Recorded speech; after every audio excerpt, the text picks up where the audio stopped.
Hey guys, welcome back to another FPL video. This is FPL Game Week 8 and surprise, Yelena and I have both hit our wild card. So we have so much planned for you. We have 2 wild card drafts, mine that doesn't currently have Salah in it and Yelena's that does. So very interesting video coming up for you guys. Hope that you enjoy.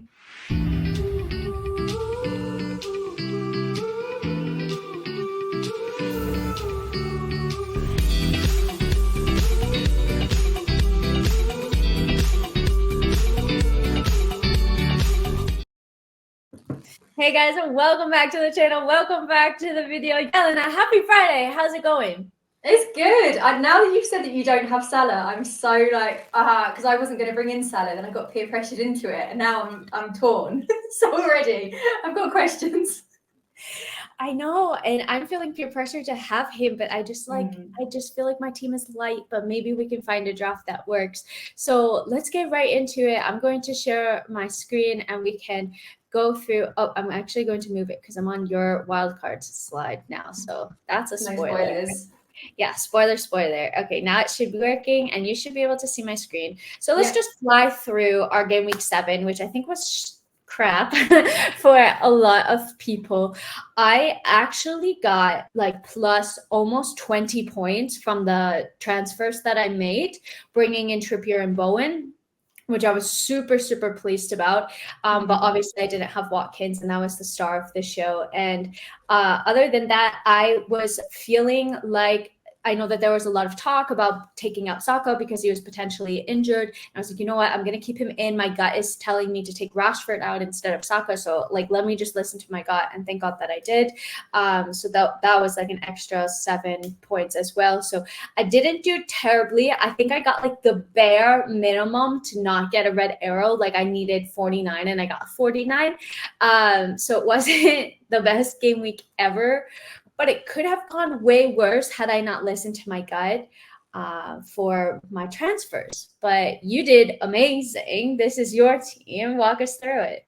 It was annoying actually, because it obviously started off the game week with the Villa game, and I had the Ollie Watkins incredible performance. Did not see that coming. He was struggling to get goals this season. He was just constantly getting assists, and then suddenly we've got, I think it was a hat-trick and 2 assists. Madness. But after that, the rest of the game week was quite disappointing. Obviously, you can see Maddison and Rashford both blanked.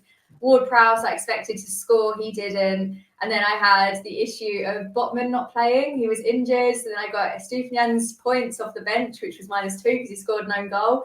So while I honestly thought this game week I was going to be ranked, like I'm going to get over 100 points, because I thought it started off so well. Haaland's going to like get some goals. I've captained him. I bought in Taiwo last game week. I thought he was going to score.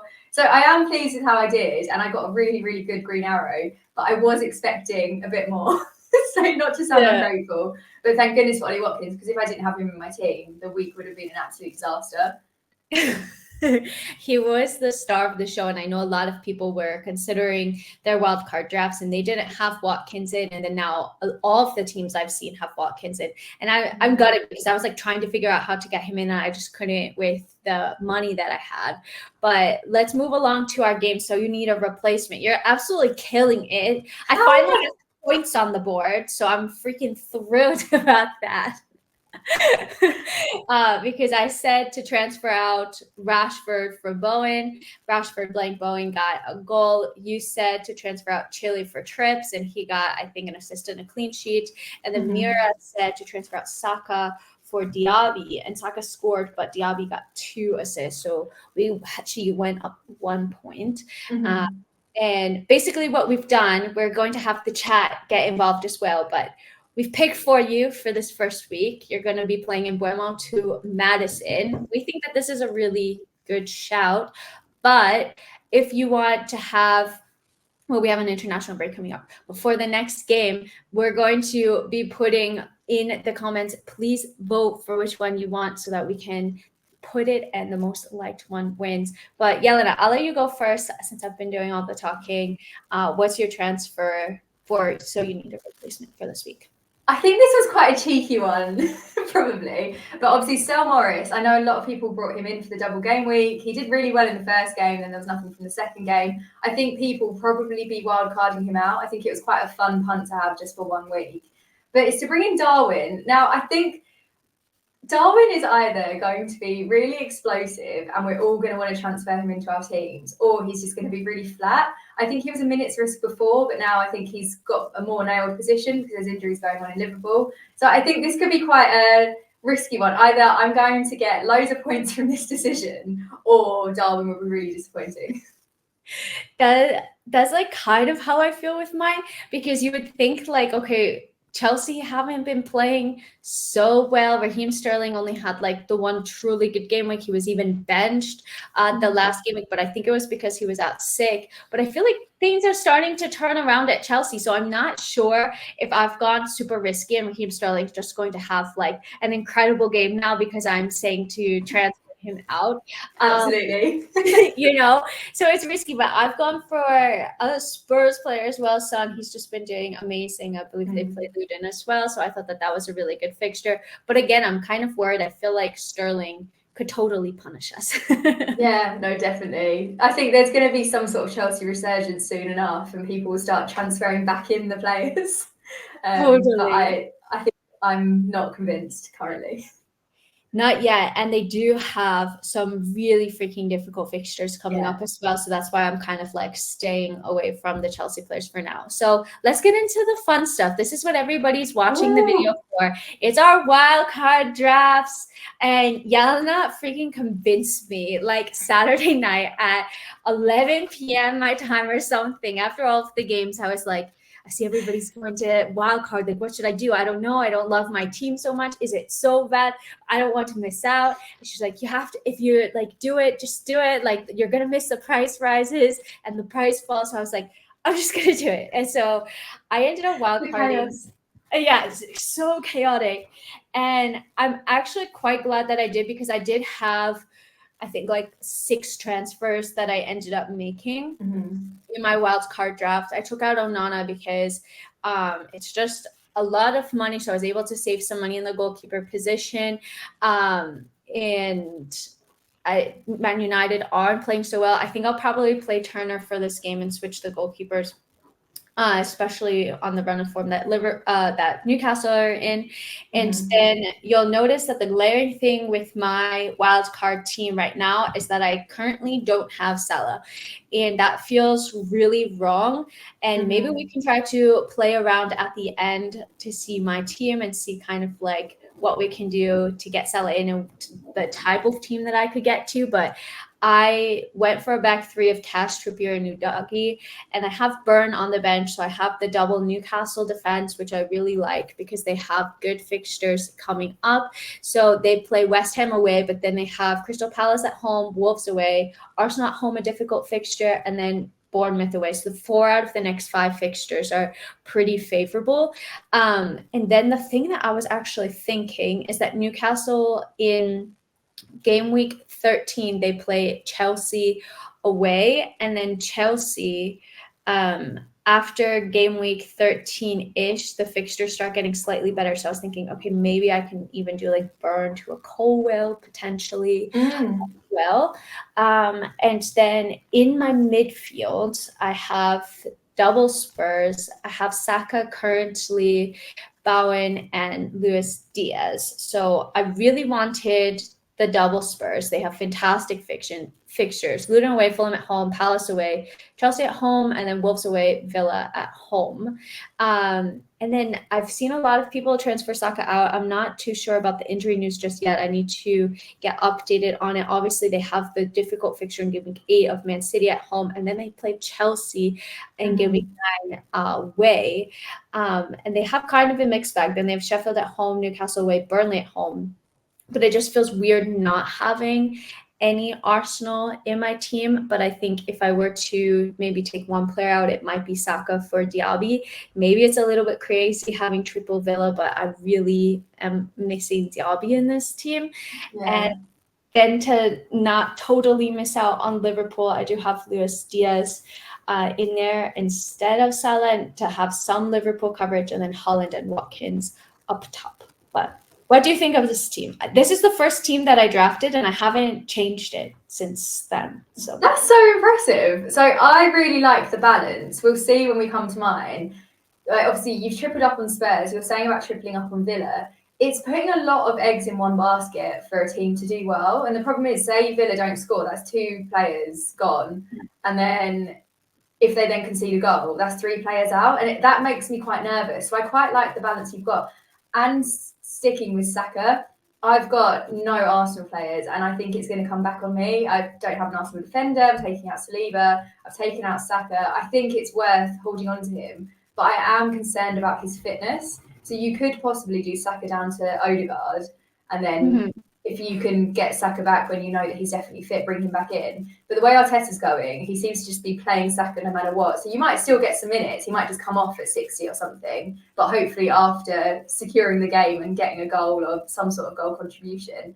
But the rest of the team, I really like. I'm really jealous of Trippier. I think that's going to come back to haunt me. Plus, you've got the double Newcastle defence, and Newcastle have got some really good fixtures coming up. So I think it looks really, really solid. And like you said, you've still got Diaz in there, so you've got the Liverpool coverage. It's really well balanced. And I don't think that you have to take any sacrifices anywhere to cram someone else in.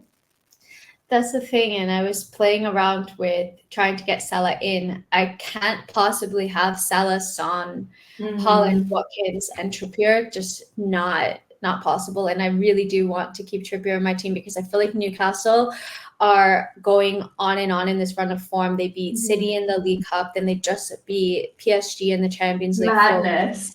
I think, yeah, total madness. So I think the team is going to be flying, like that confidence booster as well. So I do feel like I want to keep Trippier in my team. I'm nervous about not having Salah because Liverpool do have a good run of fixtures. They have Brighton away, Everton at home, Forest at home, Luton away, and then Brentford at home. And Salah could totally bag. But that's kind of where I stand. Let's go to your team, and it's totally different than mine, which I think is part of the beauty of it. And it's really cool to have like 2 totally different wildcard drafts in this video.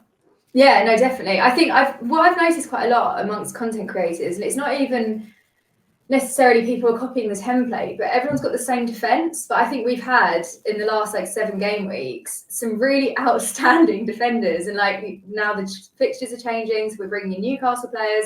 Obviously, I can't afford Trippier, so I've only got Burn. I'm starting him this week. You're going with Trippier, but I think we've got some real variety in our teams where I think it's going to be a really close call between the 2 of us. But in my defense, I've got Gahey. I had him last year. I think he's only 4.5 million. And I think, even though Palace aren't necessarily doing great, they're doing well defensively. I think his ownership's only about 1.6%, and he's averaging 4.3 points per match. Anderson is the one that I'd have preferred to have gone for, but for 4.5 million, he kind of fills that void. And it's also a player that is guaranteed to start. And hopefully, I don't think he's got any attacking returns so far this season. Anderson's had 2, but I couldn't fit in Anderson. I couldn't afford him. So I've gone for Gahey. Obviously, I've taken the plunge and I've gone for Salah. There is part of me in the next couple of hours that thinks I might bring in Darwin in my front 3 and then downgrade Salah to someone, because I've got no money left in the bank. There's not a huge amount of flexibility, which makes me a little bit nervous. And originally, my last draft, I didn't have Son. And then the fact that they're playing Luton away, I just think I need to have him for that fixture. So he's there for now. I think it's going to be, I don't know. I think I'm going to try to stick with this team.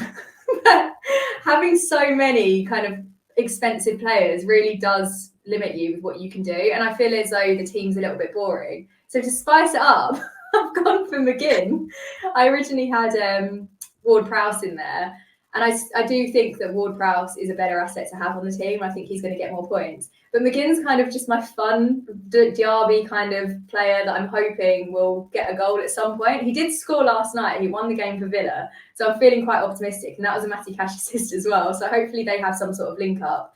And then I've also gone for Solanke. So he's got 3 goals and 1 assist already this season, and that's with some really tough fixtures. I think they've had Liverpool, Spurs and Arsenal already, but now they go on to Everton. We know that Everton aren't doing amazingly this season. Then they have, I think it's Wolves and Burnley. So it's a really welcome set of fixtures, and his ownership's below 3%. So if he manages to get a goal or 2, hopefully that will really help me in the ranks.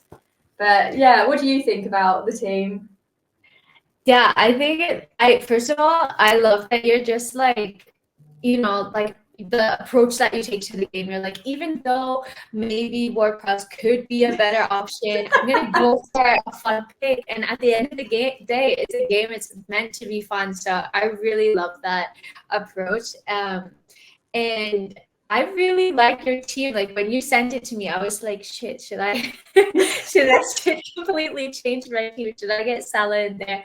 And I think that you have some really, really good picks in there. I like the fact that you have Son as well as Madison, because I think that Spurs have good fixtures coming up. And in the worst case, if you ever feel that Salah is not bringing in the bang for his buck, you can always downgrade him easily, and you're going to have so much extra money in the bank as well.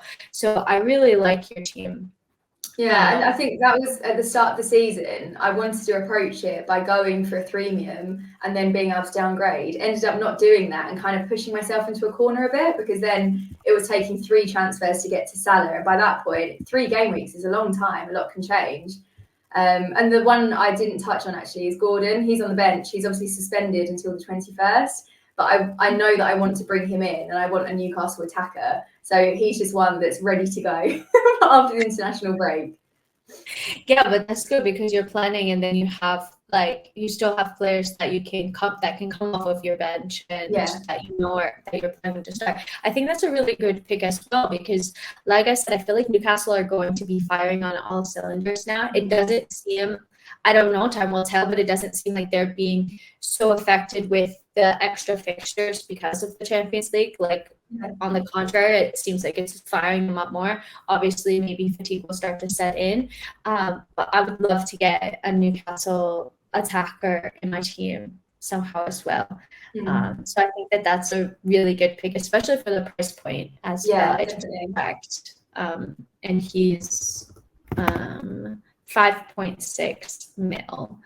I'm looking at your team. So who's the... Okay, I was going to say maybe if you wanted to get like some extra money, you could do like a Chukwuemeka, because I think he's super, super low. He's 4.3 and he's a midfielder if you want to like build in something, but he's not injured. No. Yeah, I think it's really hard, isn't it? Because I did think there were some players that I could just downgrade and have them basically living on the bench. But the last couple of games, there's been so many injuries, it's made me quite apprehensive. And I mean, last game week, I didn't expect a wildcard this soon, but it was just injury upon injury, and I couldn't risk it. And I got punished by starting Botman, who I thought was going to be fit enough to play and wasn't. And then you get Estupinian to score an own goal, and that comes off your bench. I will say though, everybody was like on Twitter, like, haha, Estupinian on goal. Thank God I benched him. And when Botman was benched, I was like, okay. I was so cocky because I had a cash assist, Watkins didn't stop scoring, and then I benched Estupinian for the first time this season, and I was like, I'm a genius.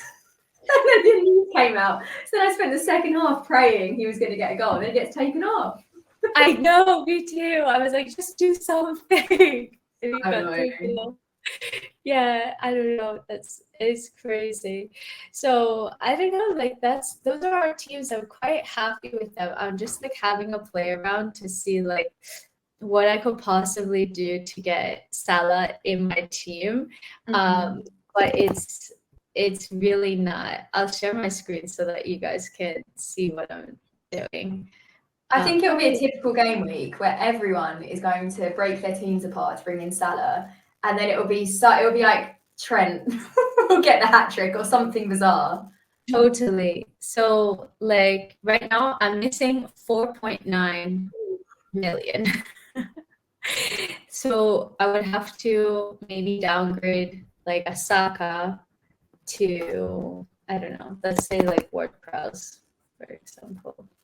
2.7, and then downgrade like a Trippier to let's just say Colwell off the top. Oh look, I don't even have enough money for that. 6. I would need like 4. Well, I guess I could do like a 4 million defender. Let's just say. Oh, I have my max. Oh wait. I was like, what is going on? That would give me no money in the bank, and I would have. How much is Diaby? I must say though, you haven't had to kind of make as many changes as I expected. But then this is the thing: if you need to get Salah, you can do it in a couple of game weeks because he's not one of those players like similar. I mean, Almiron last season, do you remember there were a couple of weeks where he was incredible and then he did nothing for the rest of the season? Salah isn't one of those players. Salah will carry on performing well, but it's just taking advantage of Liverpool's fixtures. And if you've already got Diaz, I don't see too much point of having to make so many changes. That's the thing, because I feel like here I have no coverage on my bench. I would have to like look into it to see if there's like anybody that I could possibly do. But I know I really want Bowen in my team. I know I want Son and Madison. So I don't know. It's just like I feel like I like my other draft better. I prefer, and the defense is so much stronger. We've seen it this season. The defenders are getting attacking returns constantly at the moment. I think you're much better off having Trippier, who will probably outscore your midfielders quite a lot of the time. Yeah, it's true. So I think I'm going to stick with my team, guys. Let's see. But you need to go with your gut. If you've set this one up and you haven't made any changes since, I think you need to follow what your original thoughts were. Because your gut instinct is always right. Yeah, and I got to Salah in 3 moves. I mean, I was at 0, so maybe I would have to like make some changes if I really wanted to get him in. But I just feel like it's going to be one of those things. Like if he starts going off, I'm going to be absolutely destroyed because everybody will have him and I won't. So I'm definitely nervous about not having Salah in my team. I hate wildcard weeks. It's so much pressure. Our original teams will outscore our wildcards. Yeah, totally. Like, absolutely. And Wemo, Foden, Rashford, all of them are going to outscore. But, guys, I hope that you like this video. I hope that you like our wildcard drafts. Let us know what your drafts are looking like. Is it looking more like mine that I don't have Salah, or more like Yelena's that she does? Which draft do you guys prefer? Let us know down in the comments. Definitely check out Yelena's channel, guys, and we'll be back after the international break in case... unless we decide to do something. Yeah, definitely. Definitely. All right, guys. I hope you have a great rest of your day, evening, whatever time you're watching this. And until next time, we're out. Bye. Bye.